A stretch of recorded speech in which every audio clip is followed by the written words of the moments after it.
LPG তে আসলে মোটামুটি সাশ্রয় ভালোই। একে তো হাইব্রিড, দ্বিতীয়ত হচ্ছে এলপিজি করা, তো সেখান থেকে কিন্তু খুব ভালো একটা অ্যামাউন্ট সেভ হচ্ছে আপনার। আর এমনি তো হাইব্রিড।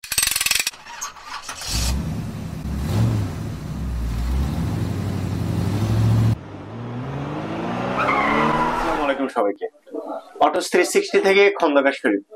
আর আজকের ভিডিওটা অবশ্যই ইম্পর্টেন্ট যারা নাকি হাইব্রিড গাড়ি এলপিজি করাতে চাচ্ছেন। এলপিজির ক্ষেত্রে আসলে বাংলাদেশে যে গাড়িগুলো আছে এখন কিন্তু ম্যাক্সিমাম গাড়িগুলো হাইব্রিড চলে আসতেছে, তার মধ্যে যদি আবার এলপিজি করা যায় সেক্ষেত্রে আরো সাশ্রয়।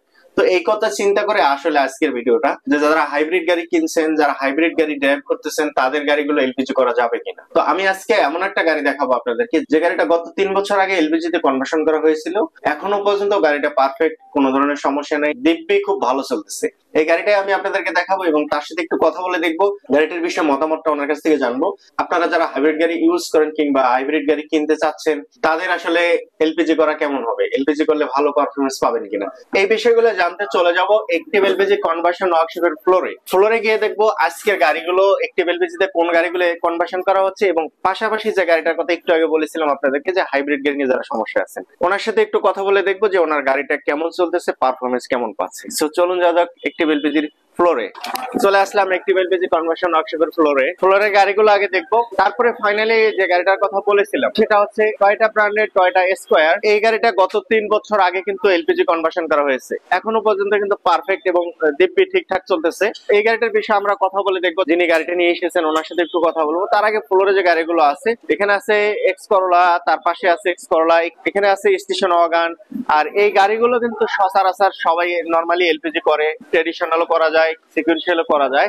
বিশেষ করে নতুন মডেলের গাড়িগুলো, যেগুলো হাইব্রিড গাড়ি আসতেছে কিংবা নন হাইব্রিড এর মধ্যে যে নতুন গাড়িগুলো আসতেছে, এই গাড়িগুলোর ক্ষেত্রে কিন্তু কনফিউজের মধ্যে থাকে মানুষ যে এলপিজি করা যাবে কিনা, এলপিজি তে কেমন চলবে, এলপিজি তে ভালো পারফরমেন্স পাওয়া যাবে কিনা, এলপিজি তে খরচ কেমন হবে। এই বিষয়গুলো নিয়ে কথা বলার আগে আমি যে গাড়িটার কথা বলেছিলাম নোয়া স্কয়ার, এই গাড়িটা নিয়ে আগে কথা বলে আসি, তারপরে আমরা ফাইনালি চলে যাব প্রাইস, এলপিজির খরচ কেমন, কোন অ্যাকসেসরিজ দিয়ে এলপিজির পারফরমেন্স ভালো পাওয়া যায়, এই বিষয়গুলো নিয়েও কথা বলবো। ওকে, সো কনভার্সন ওয়ার্কশপের ভিতরে যে গাড়িগুলো ছিল, এই গাড়িগুলো আমি আপনাদেরকে দেখিয়েছি। এবার আমরা ফাইনালি যে গাড়িটার কথা বলেছিলাম আমি, এই গাড়িটা নিয়ে যদি কথা বলি, এটা হচ্ছে হাইব্রিড গাড়ি। সো হাইব্রিড গাড়ি নিয়ে যারা কনফিউজের মধ্যে আছেন গাড়িগুলো এলপিজি তে কেমন চলে, তাদের জন্য অনেক স্পেশাল আজকের ভিডিওটা হবে। এটা হচ্ছে হাইব্রিড স্কয়ার গাড়ি, আর স্কয়ারের ক্ষেত্রে আসলে নন হাইব্রিডও আছে, হাইব্রিডও আছে।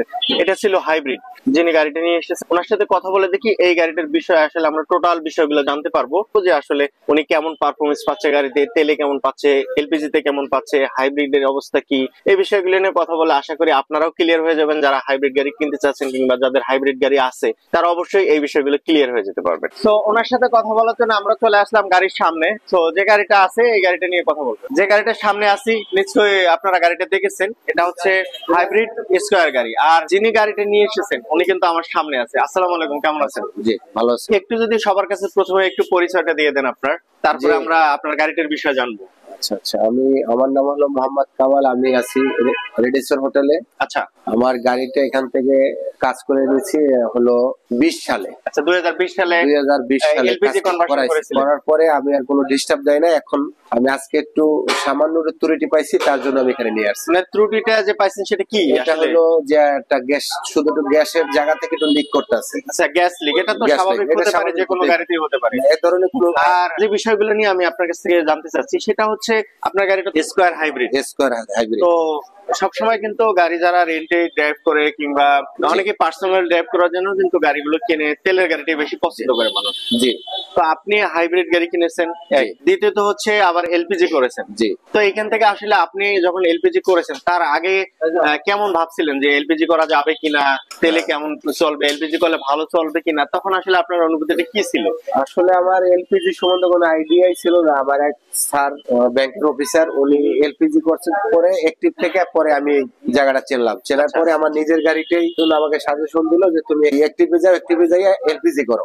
এলপিজি করলে তুমি তেলের থেকেও সাশ্রয় পাবা। তো তখন আপনি ভাবলেন না যে আমার গাড়ি তো হাইব্রিড, না আমি আমার গাড়ি হাইব্রিড আসলে আমি ভাবিই না যে এটা এলপিজি করা যাবে। আচ্ছা, পরে আমি ওনার গাড়িতে করার কারণে আমি বুঝতে পারছি যে এটা একটা হাইব্রিড ছিল। এটাও ছিল হাইব্রিড গাড়ি, উনি এলপিজি করে নিয়েছে। আচ্ছা, পরে ওনার ডিসিশনে আমি আবার কি করছি, এটা আমি হাইব্রিড থেকে আমিও এলপিজি করে নিয়েছি। আচ্ছা, তো 3 বছরের মধ্যে কোনো সমস্যা পান না, কোনো সমস্যা হয় না ইনশাআল্লাহ। আর সমস্যা এই 3 বছর পরে আমি আজকে আসলাম। 3 বছর পরে আজকে আসলেন। তো আপনার এমনি তো 1 বছরের পুরো সার্ভিস ছিল ফ্রি। জি ছিল, পুরো চেঞ্জ সার্ভিস ছিল, অর্থাৎ রিপ্লেস সার্ভিস ছিল। তো 1 বছরের মধ্যে কোনো সমস্যা নেই, জাস্ট 3 বছর পরে আপনার কাছে মনে হচ্ছে যে একটু লিক করতেছে, তার জন্য আমি আসছি। আর আপনি এখন কেমন পারফরমেন্স পাচ্ছেন আসলে এলপিজি তে? এখন মোটামুটি আমি ভালোই পাচ্ছি, তবে এই কিছুদিন ধরে একটু এই সমস্যার কারণে একটু ডিস্টার্ব হয়েছে, তার জন্য আমি আজকে নিয়ে আসছি। যে একটু ওয়াশ করলে, বাটারফ্লাইটা ওয়াশ করলে আবার স্বাভাবিক নিয়ন্ত্রণে চলে আসবে। মাইলেজটা কেমন পাচ্ছেন আসলে? মাইলেজটা এখন তো আসলে ভালো পাচ্ছি, তবে এখন তো আবার এলপিজির দাম বাড়াই দিচ্ছে। দাম বাড়ানোর কারণে একটু হিসাব কিতাব মিলাইতে একটু ঝামেলা হচ্ছে আর কি। হাইব্রিড আগে কেমন মাইলেজ পাইতেন, আর এলপিজি করার পরে কেমন মাইলেজ পাচ্ছেন? এলপিজি আসলে আর হাইব্রিড মানে তেল আর এলপিজির ভিতরে মোটামুটি এলপিজি তে সাশ্রয়। এখন পার কিলো কত পাচ্ছেন? এখন পার কিলো মোটামুটি তো মানে একটু সমস্যার কারণে 1800 এর গাড়ি, কিন্তু 1800 মাইনাসটা 4 থেকে 4.5 4 থেকে 4.5 কিলোমিটার পাচ্ছেন পার কিলোমিটার। 1 লিটার এলপিজি তে। তার মানে বুঝতেছেন যে কত টাকা খরচ আপনার সেভ হইছে। এলপিজি তে আসলে মোটামুটি সাশ্রয় ভালোই।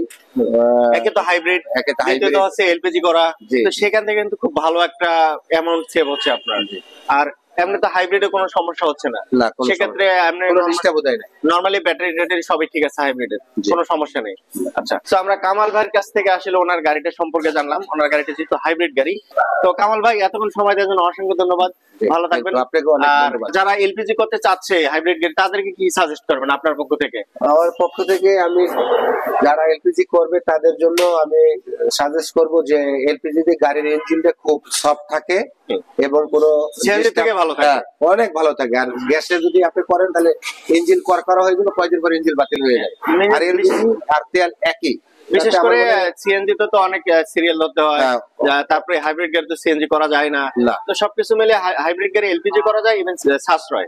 তো যাই হোক, আমরা কামাল ভাইয়ের কাছ থেকে বিস্তারিত জানলাম। এবার আমরা একটু আসলে জানি যে কি কাজটা হচ্ছে এই গাড়িতে, কি ধরনের সমস্যা হয়েছিল। সো এই বিষয়গুলো নিয়ে আমরা জানবো অ্যাক্টিভ এলপিজি কনভার্সন ওয়ার্কশপের টেকনিশিয়ান শামীম ভাইয়ের কাছ থেকে। শামীম ভাই কেমন আছেন আপনি? আসসালামু আলাইকুম, ভালো আছেন? জি ভাই ভালো আছি, আপনি কেমন আছেন? জি আলহামদুলিল্লাহ। আচ্ছা, এটা তো হাইব্রিড গাড়ি, একই তো হাইব্রিড গাড়ি, দ্বিতীয়ত হচ্ছে এলপিজি করানো। তো সেক্ষেত্রে আসলে এলপিজি করতে গিয়ে কি আপনি কোনো ধরনের সমস্যার ফেস হয়েছিলেন, যে হাইব্রিড গাড়ি এলপিজি করতেছি চলবে কিনা বা হবে কিনা এলপিজি? না, এরকম কোনো সমস্যা আমরা ফেস করেন নাই, কমপ্লিটলি মানে ফার্স্ট চান্সে হয়ে গেছে, সমস্যা হয়নি কোনো। আর এখন পর্যন্ত মোটামুটি যে গাড়িটা যে নিয়ে এসেছেন কামাল ভাই, ওনার গাড়িটা উনি বললো যে 3 বছরের প্লাস হয়েছে এলপিজি করা হয়েছে, তো এখন পর্যন্ত উনি কোনো সমস্যা ফেস করেনি। জাস্ট আজকে এসেছে জাস্ট একটু সার্ভিস দেখানোর জন্য, হয়তো কোথাও লিক করে কিনা এটা দেখানোর জন্য। তো সেখান থেকে আপনি আসলে কি বলবেন সবাইকে যারা এলপিজি করতে চাচ্ছে, হাইব্রিড গাড়ি বা করবে চিন্তা করতেছে, বা হাইব্রিড গাড়ি কিনতে চাচ্ছে, তাদেরকে কি বলবেন? অবশ্যই বলবো যে হাইব্রিড গাড়ি কিনেন, সমস্যা নাই। যদি সাশ্রয়ী মানে সাশ্রয়ী যে ব্যাপারটা আছে সেটা মানে চিন্তা করেন, তাহলে এলপিজি করতে পারে, না করলে কোনো সমস্যা নেই, যেহেতু হাইব্রিড গাড়ি।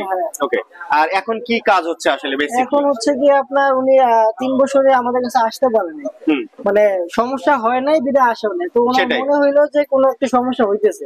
আচ্ছা, গ্যাস হয়তো বেশি খাচ্ছে এরকম কোনো কিছু, বা লিক হইতেছে। তো আমরা একটা লিক পাইলাম, আর হচ্ছে একটা ফিল্টার আছে এলপিজির, এই ফিল্টারটা রিপ্লেস করে দিয়েছেন? হ্যাঁ, আমরা চেঞ্জ করে দিয়েছি এই ফিল্টারটা।